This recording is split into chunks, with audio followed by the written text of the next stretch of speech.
Growing into greatness means trusting your journey. It means believing in the process, understanding that everything happens in God's timing, and that ultimately you will grow into whatever you're supposed to grow into. And that's greatness, because God wouldn't have anything less for you.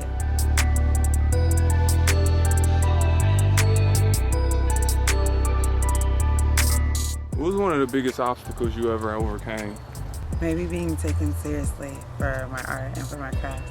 When people don't take you serious because you're beautiful?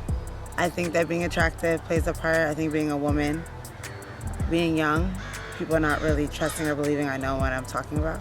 So being a young woman, being in the industry can work for you and against you? Absolutely. What way can it work against you?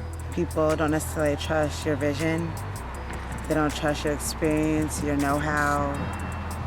Yeah, it makes it difficult. If I'm a young woman, I'm in the industry, and somebody doesn't believe in me, what do I do?